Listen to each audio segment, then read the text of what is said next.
तो चलिए भाई लोग, आज हम बात करने वाले हैं जो तुम्बाड़ के एक्टर है उसके बारे में, मतलब कि सोहम शाह के बारे में। तो अगर आपको ये वीडियो पसंद आए तो चैनल को सब्सक्राइब करना ना भूलिए और बेल आइकन को भी दबा दीजिए। तो फर्स्ट ऑफ ऑल मैं यही कहना चाहूँगा कि भाई ये उनकी मूवी जो नई क्रेजी मूवी आई है तो उसका रिव्यू कैसा है, तो रिव्यू तो नहीं करेंगे लेकिन हम उनकी परफेक्टली सारी जो कोई भी एक मूवीज़ है आज तक बनी हुई उन सब के बारे में इस वीडियो में चर्चा करेंगे। जहाँ पे हम उनकी पहली मूवी आई थिंक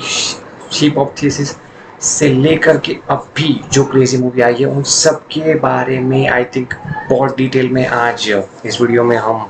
डिस्कस करने वाले हैं कि कौन सी मूवी किस तरीके की थी, कौन सी मूवी की थीम कैसी थी और कौन सी मूवी आई थिंक मुझे सबसे बेहतर लगी। मतलब उतनी ज़्यादा बेहतर भी नहीं, लेकिन जानेंगे इस वीडियो में। तो भाइयों, जैसा मैंने कहा कि भाई सब्सक्राइब करो चैनल को। तो फर्स्ट ऑफ ऑल बात आती है उनकी मूवी की, जो कि फर्स्ट मूवी थी, जहाँ पे शिप ऑफ थीसिस की बात कर रहा हूँ मैं। तो जहाँ पे उनकी बात चलती है, जैसे कि सोहम शाह ऑलरेडी बहुत ही अच्छे एक्टर, जैसा कि हमें 2013 में उनकी पहली मूवी ये से पता चलता है। लेकिन वो मूवी प्रोड्यूस भी उन्होंने ही की थी, और प्रोड्यूस क्यों की थी, क्योंकि वो पहले से ही उनके इंटरव्यूज देखने के बाद आपको पता चल चुका होगा कि भाई वो पहले से ही एक बिजनेसमैन आदमी है। वो ऐसा नहीं कि भैया कह रहा नत्थु कह रहा या फिर एक स्ट्रगलर आदमी, वैसे बिल्कुल भी नहीं है। क्योंकि उनका एक रियल में एक बिजनेस है, जो कि वो प्रॉपर मुंबई से नहीं बिलोंग करते हैं, वो बिलोंग करते हैं राजस्थान से, श्री गंगानगर से, जहाँ जो राजस्थान में है अभी। तो वहाँ पे ही प्रॉपरली एक रियल एस्टेट बिजनेसमैन है, तो वहाँ पे इस्टेब्लिश कर चुके थे सारी चीज़ें। उसके बाद उनको लगा कि भाई रिसेंट इंटरव्यूज में उन्होंने कहा कि भाई उनको अपना पैशन फॉलो करना था, और उसके बाद वो आ गए यहाँ पे, जहाँ पे नो डाउट बहुत ही अच्छी चीज़ है उनकी। और उन्होंने दिखाया भी है कि जैसे जो उनकी शिप ऑफ थीसिस वाली जो मूवी है, वहाँ पे हमें कम्प्लीटली ये देखने को मिलता है कि भाई ये पहले से ही बंदा आया है अलग अलग टाइप की मूवीज़ करने के लिए। वो चाहते तो अपना जो पूरा का पूरा पैसा है वो कोई उसके ज़माने की, मतलब कि तब 2013 में कौन सी मूवी चल रही थी, जैसे कि धूम मूवी हो, आर राजकुमार हो, या फिर कोई और टाइप की मूवी हो, राउडी राठौर टाइप मूवी, उस टाइप की मूवी एक्शन मसाला कर सकते थे। लेकिन उन्होंने वो बात नहीं चुना। इन्होंने एक ही बात चुना कि भैया मुझे मतलब कि सोहम शाह को एक चीज़ करनी है, एक पर्टिकुलर चीज़, जो एक यूनिक चीज़ मैं तो कहूँगा। ऐसी फिल्में आपने हॉलीवुड में भी देखी होगी, मतलब इस टाइप की फिल्में करते हुए। एग्जाम्पल के तौर पे अगर मैं कहूँ तो क्रिश्चियन बेल को ले लीजिए आप, या फिर ब्रैड पिट को भी ले सकते हैं, और लियोनार्डो डी कैप्रियो को भी ले सकते हैं आप इसमें। तो बहुत ही ज़्यादा लिस्ट यहाँ पे, इंडिया की बात करूँ स्पेशली, बॉलीवुड की बात करूँ मैं यहाँ पे, तो उतने ज़्यादा एक्टर्स नहीं है यहाँ पे जो इस टाइप की मूवीज़ करते हो। तो स्पेशली मुझे तो ऐसा ही लगता है कि ये ऑलरेडी बहुत ही एक बेंचमार्क सेट करके आए थे, लेकिन इनको कोई रिकॉग्निशन में नहीं मिला। तो इसकी वजह से ये थोड़े बहुत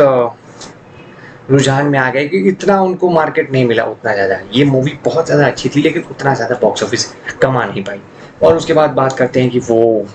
लेकिन हाँ, इसने नेशनल अवार्ड ज़रूर कमाया था। और एक एग्जाम्पल भी सेट किया है कि भैया नेशनल अवार्ड जो मूवीज़ कमाती है वो ज़रूरी नहीं है कि वो बॉक्स ऑफिस पे उतनी ज़्यादा सक्सेसफुल हुई हो। हालांकि कुछ मूवीज़ होती है, जैसे कि पुष्पा मूवी आप देख सकते हो, या फिर एयरलिफ्ट भी देख सकते हो, सॉरी एयरलिफ्ट नहीं, रुस्तम भी देख सकते हो, कि जिसने बॉक्स ऑफिस पे अच्छा खासा कलेक्शन किया था। और उसके बाद बहुत सारी ऐसी मूवीज़ है जो बॉक्स ऑफिस पे भी अच्छे नंबर्स करती है, लेकिन और नेशनल अवार्ड भी जीतती है। तो आई थिंक इसके बाद सोहम शाह की मूवी आई थी, जो कि आई थिंक मेघना गुलजार की आई थिंक तलवार मूवी थी, जो बहुत ज़्यादा अमेजिंग थी। उसमें उनका रोल बहुत ही ज़्यादा कूल टाइप का तो नहीं कहूँगा, लेकिन बहुत ही ठीक ठाक वाला रोल तो मैं कह ही सकता हूँ।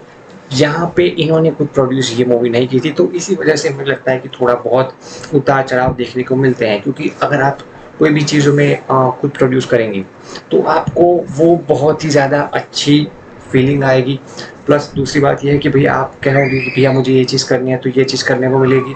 और कहोगे कि ये चीज़ नहीं करनी तो आप उसको अवॉइड भी कर सकते हो, या फिर कट ऑफ भी कर सकते हो, कुछ भी कर सकते हो। लेकिन जब बात आती है कोई दूसरा प्रोड्यूसर कोई और प्रोड्यूस कर रहा हो, तो वहाँ पे आपको कुछ ना कुछ करके भी आप अपना पूरा का पूरा कंट्रोल नहीं जता सकते। तो जैसा कि हमें तलवार मूवी में देखने को मिला, तो इसको मैं ठीक ठाक स्टार ही दूंगा। और ये बॉक्स ऑफिस पे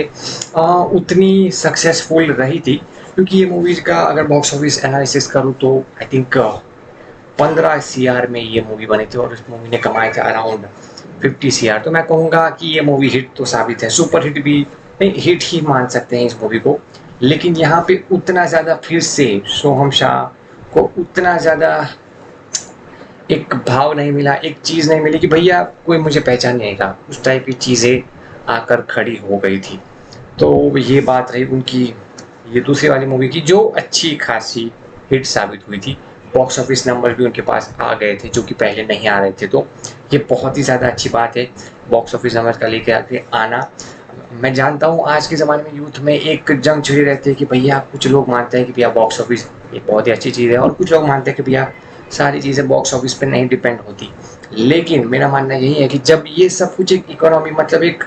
चेन है ये सब कुछ, अगर बॉक्स ऑफिस किसी मूवी को नहीं मिलता पार्ट 1 को, तो पार्ट 2 को आने में बहुत ज़्यादा साल लग जाते हैं। जैसे कि आई थिंक रिसेंटली रिलीज हुई सनम तेरी कसम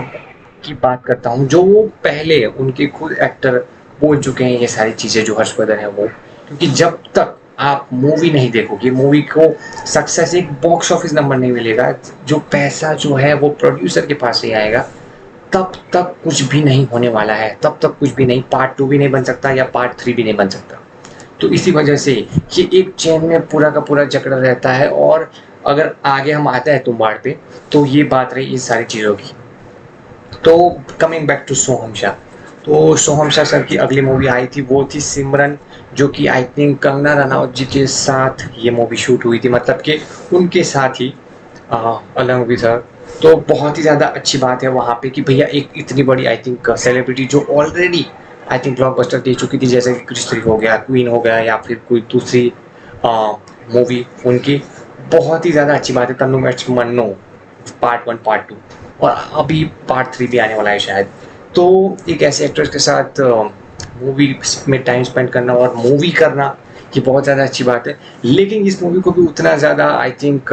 हाइप नहीं दिया गया था, उतना ज़्यादा बॉक्स ऑफिस पे सक्सेसफुल भी नहीं रह पाई थी, क्योंकि उनका एक कॉर्पोरेट टाइप सा रोल था, बहुत ज़्यादा ठीक ठाक रोल नहीं था, एवरेज ही मैं तो मानूंगा इस रोल को। और अगर बात करते हैं आगे की कोई चीज़ में, आगे की कोई बात में कि मतलब आगे जाके किस टाइप की वो मूवी करना चाहेंगे, तो वहाँ पे सिमरन से आगे जाके उनकी एक ही मूवी आती है जो कि फिर से उसको रिकग्निशन नहीं मिलती, जो मूवी है जिस पे मेरी भी आई थिंक मेरी भी पर्सनल फेवरेट ये मूवी अब भी हो चुकी है। बात करते हैं इस तुम्बाड़ मूवी की, तो तुम्बाड़ मूवी किस तरीके से आई और किस तरीके से चली गई, ये आज भी एक बहुत ही ज़्यादा उलझन भरा सवाल है। क्योंकि यार ये इस टाइप की मूवी है कि ऐसी मूवीज़ 10 साल में एक बार ही आती है। हाँ, बिल्कुल सही सुना आप लोगों ने कि भैया ऐसी मूवीज़ 10 साल में एक ही बार आती है। क्यों? तो इसके पीछे बहुत ही बड़ा रीज़न ये है कि भैया एक तो बजट का इशू, प्रोड्यूसर कौन रहेगा, और ऊपर से ऐसा रिस्क कौन लेगा, ऐसा रिस्क कोई लेना चाहेगा भी या फिर नहीं लेना चाहेगा। तो ये सारे फैक्टर्स जुड़ जाते हैं, फिर पैसा लगा, और फिर ऐसी स्क्रिप्टिंग, मतलब कि ऐसी स्क्रिप्ट भी कौन लिखेगा इस टाइप की। सब लोग अभी एक ही चीज़ फॉलो कर रहे हैं जो कि है हॉरर कॉमेडी यूनिवर्स, मतलब कि हॉरर कॉमेडी मूवीज़। जैसे कि मैं बात करूँ मुंजिया की, उसके बाद बात करूँ आई थिंक स्त्री की, उसके बाद भी भूल भुलैया की भी बात करूँ मैं, तो सब जगह पे हॉरर कॉमेडी हो रहा है। तो सब लगे पड़े हैं एक ही साथ, ना ही सिर्फ बॉलीवुड में बल्कि पूरी की पूरी साउथ इंडियन फिल्म इंडस्ट्रीज जो कुछ भी है, आई थिंक कन्नड़ा है, तेलुगु है, तमिल और फिर मलयालम भी, सारे के सारे लोग जो है वो आई थिंक बहुत ज़्यादा ही घुस चुके हैं इस वाली चीज़ में कि जो भी कोई ट्रेंड हो, चाहे वो एक्शन मास मसाला का हो तो वो भी वो करेंगे, और चाहे वो हॉरर कॉमेडी वाला ट्रेंड हो तो भी उनको इस सारी चीज़ों में ही इंटरेस्ट है, जो कि आई थिंक मैं कहूँगा बहुत बुरी बात भी नहीं है। लेकिन तुम्बाड़ जैसी मूवी जो कि थ्रिलर मूवी थी, और वहाँ पे सोहम शाह ने इंटरव्यूज़ देते हुए भी कहा था कि भाई यहाँ पे कोई हॉरर टाइप की चीज़ें नहीं है, ये एक क्रीचर वाली फिल्म है कि यहाँ पे एक क्रीचर आता है, मतलब कि एक मान सकते हो आप, हाँ एक जानवर टाइप भी या फिर एक क्रीचर टाइप भी मान सकते हो, जो बहुत ज़्यादा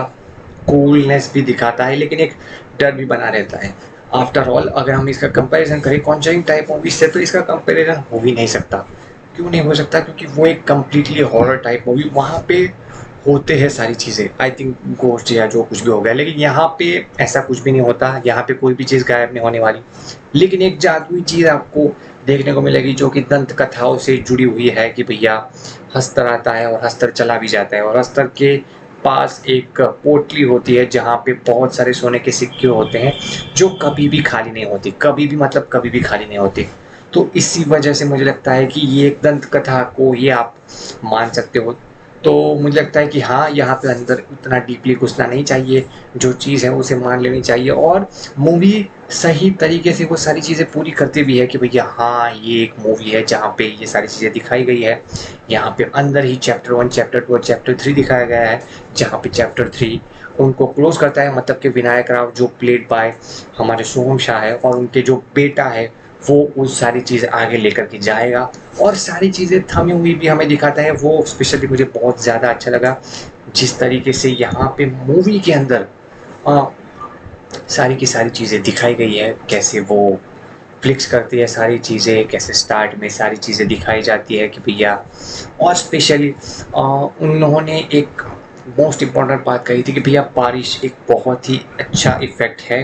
कि भैया बारिश जो है वो कैरेक्टर प्ले कर रही है। आमतौर पे कैरेक्टर ऐसे प्ले किए जाते हैं कि भैया एक 2 लोग होते हैं या फिर 3 लोग होते हैं या फिर 5 से 6 कैरेक्टर होते हैं एक मूवी के अंदर, जहाँ पे वो एक लीड रोल पे प्ले कर रहे होते हैं सारे 5 से 6 जो भी कोई लोग होते हैं वो। लेकिन यहाँ पे ये इस टाइप की मूवी है कि जहाँ हमें फुल्ली वे में जो रेन मतलब कि जो बारिश हो रही है उसको भी एक कैरेक्टर के तौर पे हमें दिखाया गया है। जहाँ पर मूवी की शुरुआत हो रही हो तब भी, या मूवी की इंटरवल के पहले वाले सीन हो रहे हो तब भी, या मूवी के इंटरवल के बाद के सीन में भी, और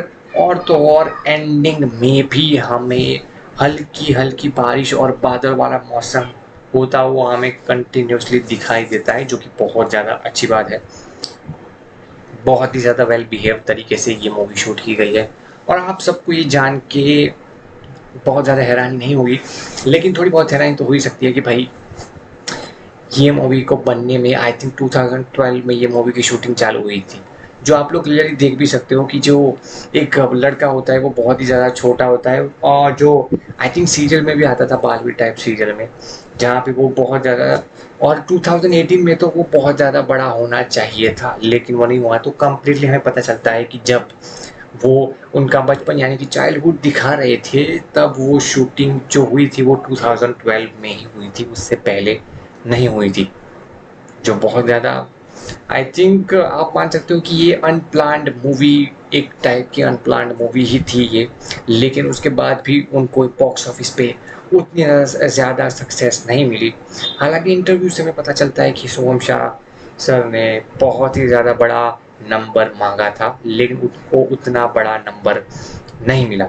जो मैं कहूँगा ठीक है, कोई बात नहीं। और वो भी खुद एक्सेप्ट करते हैं कि भैया हर चीज़ की एक टाइमिंग होती है मूवी रिलीज़ की, और वो तब तक मूवी रिलीज़ नहीं करते जब तक उनको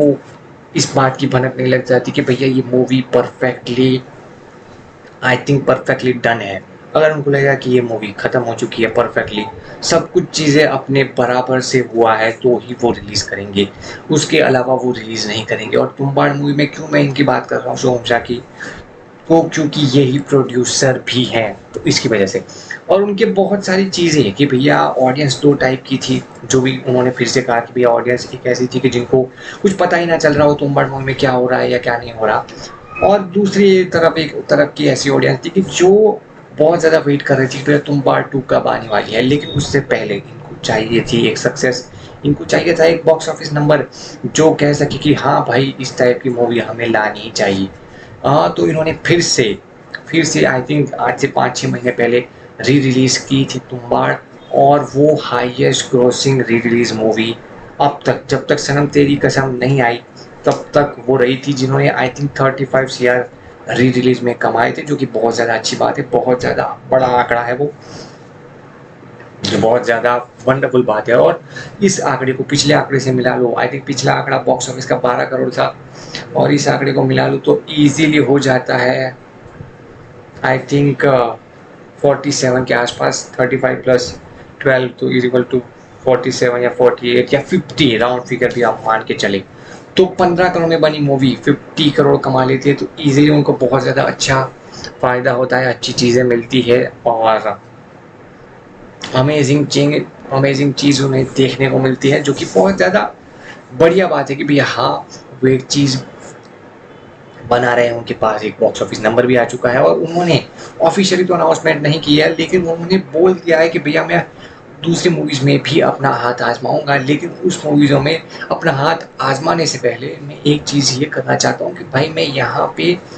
हॉरर के अंदर, हॉरर में जब 80s के अंदर और 70s 80 और 90s में जैसे राम से ब्रदर्स हुआ करते थे, जैसे कि उनकी मूवी लाइक वीराना, पुरानी हवेली, बंद दरवाज़ा,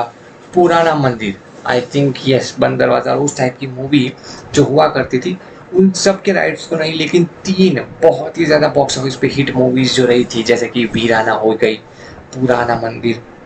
और पुरानी हवेली, ये तीनों की तीनों मूवीज़ के राइट्स जो होते हैं वो सोहम शाह ने ऑफिशियली खरीद लिए हैं। वो उन्होंने टोटली आई थिंक कह दिया है 2 से 3 बार कि भैया वो मूवी मैं बनाने वाला हूँ, और पार्ट 1 पार्ट 2 पार्ट 3 करके वो तीनों मूवीज़ वो लाएंगे, जो कि बहुत ज़्यादा अच्छी बात है। लेकिन टाइटल वो सिर्फ एक ही देंगे शायद, जैसा कि मुझे लग रहा है, तो बहुत ज़्यादा अच्छी बात है इस टाइप की अगर कोई चीज़ हो रही हो तो। और एक बेंचमार्क सेट कर दिया है उन्होंने तुम्बाड़ के बाद कि भैया इस टाइप की मूवीज़ बनाने के लिए सोहम शाह जैसा दिमाग ही चाहिए, क्योंकि एक प्रोड्यूसर ही अगर लगा हुआ रहे एंड तक, शुरुआत से लेकर एंड तक, तो उसको बहुत ज़्यादा अच्छी आई थिंक अप्रिसिएशन मिलनी चाहिए। अगर ऐसी नहीं मिलती तो मुझे परफेक्टली बहुत ज़्यादा अच्छा नहीं लगेगा कि भैया जो नहीं मिली। लेकिन आज के ज़माने में मुझे लगता है कि ऑडियंस ऐसी हो गई है कि भैया रिव्यू देखेंगे, और अगर रिव्यू वर्स भी ऐसे हैं रिव्यूवर्स कि भैया वो गलत नहीं देंगे, वो सही ही बोलेंगे। तो मुझे लगता है बहुत ज़्यादा अच्छी बात है कि अगर मूवी अच्छी है तो अच्छा ही बोलेंगे, अगर मूवी बुरी है तो बुरा ही बोलेंगे, इंक्लूडिंग मी। मैं भी अगर मूवी अच्छी है, जो क्रेजी का रिव्यू हम करेंगे, तो अच्छा ही बोलूँगा, और बुरी है तो बुरा ही बोलूँगा, उसमें कोई भी दो राय नहीं है। लेकिन यहाँ पे कुछ चीज़ें ऐसी हो जाती है कहीं ना कहीं, कुछ लोग ऐसे मिलावट वाले भरे हो जाते हैं कि भैया वो पैसे लेकर के वो सारी चीज़ें करते रहते हैं, तो भाई वो उनकी चीज़ें हैं, हम तो कुछ नहीं बोलना चाहेंगे यहाँ पे। लेकिन भाई इतनी सारी चीज़ें होने के बाद मैं तो एक ही चीज़ बोलना चाहूँगा, Soham Shah is the best I think. और उसके बाद तुम्बाड़ के बाद भी उन्होंने कई सारी आई थिंक चीज़ें करी, कई सारी मूवीज़ करी, जिसमें से एक बहुत ही ज़्यादा अच्छी और वेल बिहेव्ड मूवी है, जहाँ पे वो प्ले करते हैं रोल बिग बुल के अंदर सेकंड लीड का, सेकंड लीड तो नहीं मतलब कि थर्ड और फोर्थ लीड कहूँगा मैं, जहाँ पे वो प्ले करते हैं भाई, किसका भाई, आई थिंक अभिषेक बच्चन का भाई। तो जहाँ पे वो अभिषेक बच्चन जो कि मेन कैरेक्टर प्ले कर रहे होते, तो उनके भाई के रूप में इनको दिखाया जाता है, जो कि काफ़ी ज़्यादा अच्छी बात भी है कि भैया हाँ वो रोल प्ले कर सकते हैं, वो एज अ हीरो नहीं लेकिन एज अ सेकंड लीड तो प्ले कर ही सकते हैं, और बहुत ही अच्छी तरीके से अपनी सारी चीज़ें दिखा सकते हैं कि वो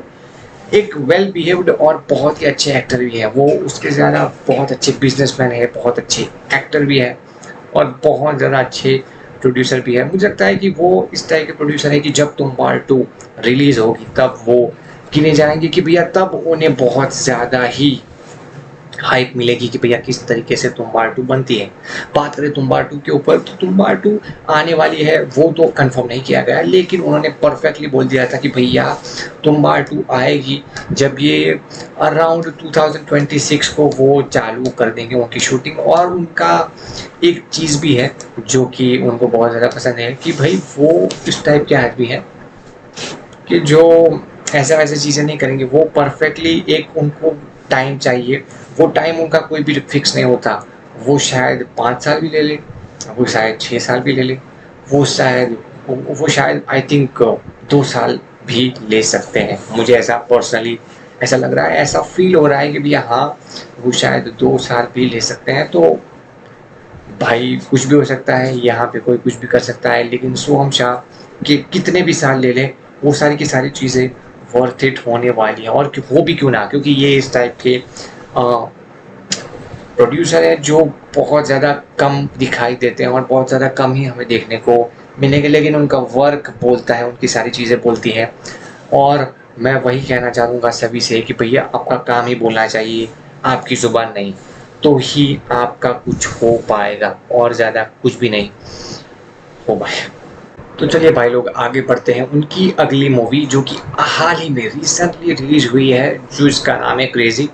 और नाम में ही आई थिंक बहुत ज़्यादा क्रेजीनेस हमें दिखाई देती है, और उसके स्पेलिंग में भी आई थिंक आमतौर पे क्रेजी का स्पेलिंग इजीली हो जाता है, लेकिन उन्होंने बीच में एक एक्स डाला है, जिसका रीज़न मुझे भी नहीं पता क्यों इन्होंने एक्स डाला है, लेकिन कहीं ना कहीं इसका रीज़न हमें इस मूवी के अंदर ही देखने को मिलता है, जो कि अगर आप लोगों ने देखी ना हो तो आप यहाँ पे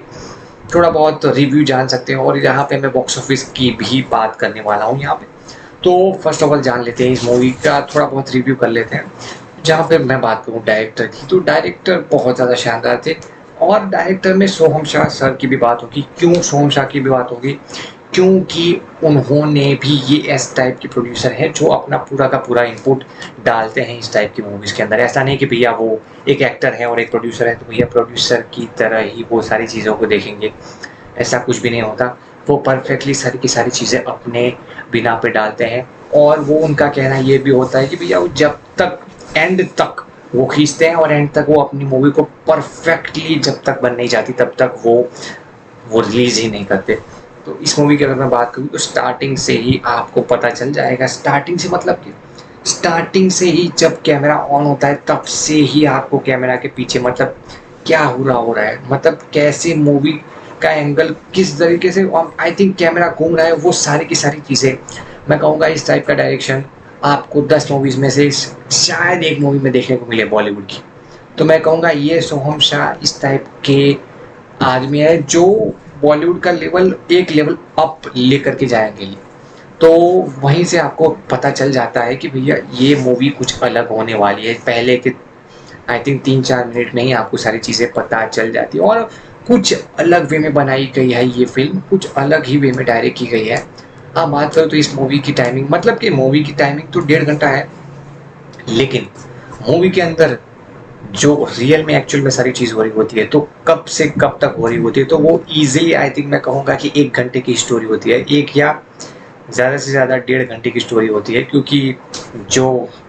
कैरेक्टर्स होते हैं उनके बीच में कंटिन्यूसली बातचीत होती रहती है, कंटिन्यूसली फ़ोन की स्क्रीन भी हमें दिखाई जाती है कि किस तरीके से कौन क्या लिख रहा है, कौन किसके अल्फ़ाबेट्स हैं, कौन किस तरीके से सारी चीज़ें कर रहा है। तो वो हमें अपनी रोज़मर्रा की ज़िंदगी से भी कनेक्ट करता है, जैसे वो सोशल मीडिया पे जाते हैं या फिर सोशल होते हैं एक दूसरे से, या अपनी वाइफ से या अपनी एक्स वाइफ से या किसी भी और से। तो हमें ये सारी चीज़ें अच्छी तरीके से दिखाई जाती हैं, जो कि कहीं ना कहीं हमें कनेक्ट कर जाती है। और बात करूँ कि यहाँ पे कैरेक्टर्स में जो तुम्बाड़ में भी हमें देखने को मिला था कि जिस तरीके से आई थिंक जो बारिश थी उसको भी एक कैरेक्टर के तौर पे देखा जा सकता है कि भैया बारिश स्टार्टिंग में भी हो रही है, बीच में भी हो रही है, और एंड में भी हो रही है। एंड में मतलब कि एंड तक भी, जब तक फाइनल नहीं हो जाता तब तक। तो मैं वही बात करने जा रहा हूँ कि यहाँ पे जो क्रेजी मूवी है, यहाँ पे हमें फिर से एक अलग कैरेक्टर देखने को मिलता है, जो होती है उनकी कार, मतलब कि जो होती है उनकी कार, जो बहुत ज़्यादा अच्छी बात है कि भैया हाँ उन्होंने बहुत ही अच्छे वे में एक कार को एक कैरेक्टर के तौर पे दिखाया है, जो कि स्टार्टिंग से लेकर के एंड तक उनके साथ ही रहती है, मतलब साथ रहती है, मतलब एक ठहराव होता है, एक चीज़ होती है कि भैया मूवी जैसे जैसे आगे बढ़ रही है, जैसे जैसे सारी चीज़ें आगे चल रही है, वैसे वैसे ही सारी की सारी चीज़ जो हमें दिखाई जाती है, किस तरीके से सारी घटनाएं घटित हो रही है, और एंड में क्या ट्विस्ट, एंड में एक परफेक्ट ट्विस्ट हमें देखने को मिलता है। हालांकि मैंने प्रेडिक्ट कर लिया था, और मैं यहाँ पे कुछ नहीं बोलने वाला, क्योंकि अगर आपने नहीं देखी हो तो आप प्लीज़ जाके देख सकते हो सिनेमाघर में, क्योंकि ये एक ऐसी मूवी है जो आपको वन टाइम एक्सपीरियंस तो करना ही चाहिए। और स्पेशली बहुत ज़्यादा कुछ मैं रिवील तो नहीं करना चाहूँगा, लेकिन स्पेशली बहुत ज़्यादा अच्छा ट्विस्ट है, इमोशनल ट्विस्ट है, और आपको लगेगा नहीं कि भैया इतनी ज़्यादा इमोशनल मूवी होगी, लेकिन बहुत ही ज़्यादा इमोशनल मूवी है, जो कि आपको एक समय के लिए, आप अगर इमोशनल हो गए तो आपको रुला भी सकती है, जो कि मैं पर्सनली मानता हूँ कि बहुत ज़्यादा अच्छी बात है। तो आप एक कनेक्ट कर गए हो इस मूवी से, ऐसा मुझे लग रहा है, अगर आप इस टाइप की मूवीज़ देखना पसंद करते हो तो। लेकिन सही में मैं बोलूँ, तुम्बाड़ के बाद यही मुझे लगता है कि इसी मेकर ने ही तुम्बाड़ बनाई है, ऐसा लगता है हमें। जैसे कि आज हमें किसी फ्रेंचाइज की आखिरी मूवी हम देख रहे हो, अगली मूवी जो न्यू आई हो वो, और उसकी पहली मूवी अगर हम देखने जाए फ्रेंचाइज की, तो हमें लगता है कि भैया ये मेकर्स में काफ़ी ज़्यादा डिफरेंस आया होगा। मैं नाम तो नहीं लूँगा, लेकिन ऊपर ऊपर से ही बोल देता हूँ ये सारी चीज़ें। तो मैं यही कहता हूँ, लेकिन यहाँ पे हमें क्लियरली देखने को मिलता है कि भैया ये क्रेज़ी जो मूवी है उसके मेकर्स वही मेकर्स होंगे जिन्होंने तुम्बाड़ बनाई, यानी कि सोहम शाह, जो कि बहुत ज़्यादा अच्छी बात है कि भैया इस टाइप के मेकर्स भी यहाँ पे पैदा हो रहे हैं और अपना हुनर दिखा रहे हैं। जैसे कि आई थिंक इन्फ्लुएंसर्स भी अपना हुनर जिस तरीके से दिखाते हैं, वैसे ही अलग अलग वे में आई थिंक सोहम शाह ने हमें बहुत ही अच्छे वे में एंटरटेन किया। और ये दूसरी ऐसी मूवी बना दी, बेंचमार्क सेट कर दिया कि जिसकी IMDb रेटिंग, गूगल पे रेटिंग, इंटरनेट पे रेटिंग, सारी की सारी जगह पे रेटिंग एकदम हाई है। मतलब कि अगर 9 आउट ऑफ 10 है या 9.1 आउट ऑफ 10 है, 9, आई थिंक 10 में से 9.1 दिया गया है यहाँ पे, जो बहुत ज़्यादा अच्छी बात है इस टाइप के क्रिएटर, मतलब इस टाइप के फिल्म मेकर के लिए, इस टाइप के एक्टर के लिए। और आप अगर जब मूवी देख के आए हो तो मुझे कमेंट में बताओ कि किस टाइप की ये क्रेजी मूवी है। और बात करते हैं इसके बॉक्स ऑफिस के बारे में कि बॉक्स ऑफिस में इन्होंने कितना नंबर किया, किस तरीके की सारी चीज़ें की। तो बॉक्स ऑफिस में आई थिंक 3-4 दिनों में ही ये पर डे पे 1.5 करोड़ रुपए कमा रहा है। तो मुझे लगता है ये ईजिली कछुए की चाल चलेगा, लेकिन जब कछुआ जीतने पे आता है तो एंड में वही जीतता है। और हमें खरगोश वाली चाल कभी नहीं चलनी, हमें हमेशा कछुआ ही बने रहना है और अपने पाथ पे ही चलते रहना है कि क्यों, हमें डिस्ट्रैक्शन थोड़ा भी नहीं चाहिए। तो इसी वजह से मैं बोल रहा हूँ कि भैया हाँ, यहाँ पे भले ही कछुए की चाल चल रही हो, लेकिन ये आगे जाके इजीली 30, 40 या 50 CR कमा सकता है। और इसका बजट अराउंड मुझे लगता है कि 5 CR से ज़्यादा का नहीं होगा, क्योंकि खुद एक्टर भी वही है और प्रोड्यूसर भी वही है। और सारी की सारी चीज़ें अगर आप देखोगे तो बजट उतना ज़्यादा नहीं होता है। वो तो आपने मूवी अगर देखी हो तो मुझे कमेंट में बता दो, और अगर ना देखी हो तो आप देख के आओगे तभी पता चलेगा कि किस टाइप की ये मूवी है। तो चलिए बैक टू तुम्बाड़ की भैया, तुम्बाड़ की लेगेसी और आगे तुम्बाड़ के अंदर कौन से फ्यूचर प्लान्स हो सकते हैं। तो भैया तुम्बाड़ के अंदर उन्होंने जिस तरीके से सारी चीज़ें हमें दिखाई थी, जिस तरीके से उनका बेटा, जो 3-4 जनरेशन आती है, जैसे कि दादी हो गई, फिर बेटा हो गया, फिर उसका भी बेटा हो गया, जो ये हीरो सोहम शाह होता है, जो लालच को मतलब दिखाता है कि वो बहुत ज़्यादा लालची है और बहुत ज़्यादा घमंडी भी हो जाता है पैसों की बाबत में, मतलब पैसों की सारी चीज़ों में। और उसका बेटा उससे 10 गुना ज़्यादा लालची होता है। वो हमें क्लियरली देखने को मिलता है मूवी के एंड के अंदर, या थोड़ा बहुत एंड आने वाला होता है तभी। लेकिन उसके जब वो सारी चीज़ हो जाती है, मतलब कि जिस तरीके से हस्तर उसको छू देता है और वो मतलब अलग टाइप का हो जाता है, तो उसका बेटा, उसके बेटे में पूरी तरीके से हमें चेंज देखने को मिलता है। ये चेंज देख करके वो जो सोहम शाह, जो विनायक राव होता है, उसके अंदर खुद ही हमें बहुत सारी चीज़ें देखने को मिलती है। और उसके अंदर एक, हाँ मतलब उसके अंदर एक ठहराव आ जाता है कि भैया हाँ, मेरा बेटा, मेरी जो लेगेसी है, जो लालच पने की लेगेसी, वो आगे लेकर के नहीं गया। वो एक अच्छा आदमी हो गया और वो एक अच्छा आदमी की तरह ही जिएगा अब। और मैंने इतना तो उसको दे दिया है कि भैया वो अच्छे तरीके से रह सके, वो और उसकी माँ दोनों। तो मुझे लगता है कि सेकंड पार्ट के अंदर इंटरव्यू के दौरान सोहम शाह सर ने पर्सनली कहा था कि भैया हाँ, स्टोरी वहीं से शुरू हो सकती है वैसा ही बोला है, ऐसा नहीं कि भैया होगी ही। लेकिन जैसे कि फर्स्ट पार्ट के अंदर यहाँ पे हमें सोहम शाह सोने के पीछे भागते हुए दिखाई दिए, यहाँ पे सेकंड पार्ट में, फर्स्ट पार्ट में सोना, सेकंड पार्ट के अंदर एक दूसरी ही ऐसी चीज़ होगी जो कि जितना वो कीमती है, आई थिंक जो पैसा उतनी ही ज़्यादा कीमती होगी, और वो होगी लाइफ। हम सबको पता है कि हम कभी ना कभी तो जाएंगे कहीं पे ऊपर। तो इसी वे में, चाहे वो 70 साल हो, 80 साल हो या फिर 90 साल हो, लेकिन यहाँ पे वो एक अमरत्व के वरदान के लिए यहाँ पार्ट 2 के अंदर जा सकता है, ऐसा हमें सोहम शाह सर ने एक हिंट दे दिया है। इंटरव्यू देते हुए उन्होंने कहा था कि वो अमरत्व की तरफ जाएगा, कि किस तरीके से वो फाइंड कर सकता है, वो ढूंढ सकता है कि कैसे कोई आदमी अमर होता है। और वो वही बच्चा होगा जो बड़ा हो चुका होगा, जिसका बाप वो था। आई थिंक तुम्बाड़ 1 की स्टोरी ही मतलब आगे जाएगी तुम्बाड़ 2 के अंदर, और तुम्बाड़ 3 के अंदर कोई बात बात में करेंगे, लेकिन तुम्बाड़ 2 के बारे में बात मैंने ये कर दी कि भैया यही सारी चीज़ें होने वाली है। और अगर ये सारी चीज़ें वो ढूंढने के लिए जाता है तो उसके अंदर बहुत सारी रुकावटें आएंगी, और वो रुकावटें देखने के लिए एक्साइटेड मैं भी हूँ, और मुझे लगता है कि आप लोग भी होंगे एक्साइटेड बहुत ज़्यादा कि भैया किस तरीके से हमें तुम्बाड़ 2 देखने को मिलेगी। और यहाँ पे हमें पर्सनली बहुत ज़्यादा इनपुट देखने को मिलेगा सोहम शाह सर की तरफ से, क्योंकि उनको पता है कि भैया मैं जितना ज़्यादा यहाँ पे इनपुट डालूंगा उतना अच्छा मुझे आउटपुट देखने को ज़रूर मिलेगा, जो कि बहुत ज़्यादा अच्छी बात है कि भैया इस टाइप का क्रिएटर होना